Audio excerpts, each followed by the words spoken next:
به موبایل فروشا اعتماد نکن. البته جسارت به موبایل فروشا هم نباشه ها، ولی بعضی قابلیت‌ها ممکنه باعث سوء استفاده بشه. بیا تا بهت بگم چطوری.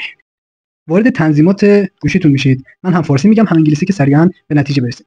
قسمت درباره تلفن یا ابوت فون کلیک میکنید و قسمت OS ورژن. ببینید در بخشی از گوشی ها، یعنی مدل های مختلف گوشی، ممکنه که این نسخه نرم افزار باشه، ممکنه که بیلد نامبر باشه. توی شیائومی OS ورژن هست. روی این OS ورژن 5 بار که کلیک کنید در پایین می‌نویسه که شما به عنوان برنامه‌نویس هستید.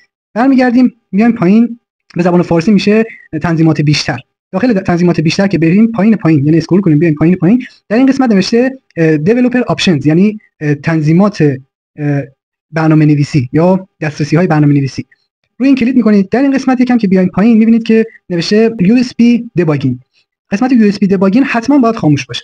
دوستان دقت کنید، اگر که این USB debugging روشن باشه، هر کس گوشی شما رو پیدا کنه یا سرقت کنه به سیستم کامپیوتر وقتی وصل کنه به راحتی میتونه اطلاعات شما رو بدزده و حتی قفل گوشیتون هم راحت باز کنه. پس این رو غیر فعال می‌کنید.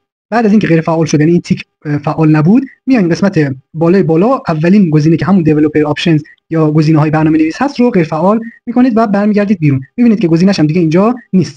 این پست هم سیو کن، بفرست واسه بقیه تا ببینن توی گوشیشون هست یا نه.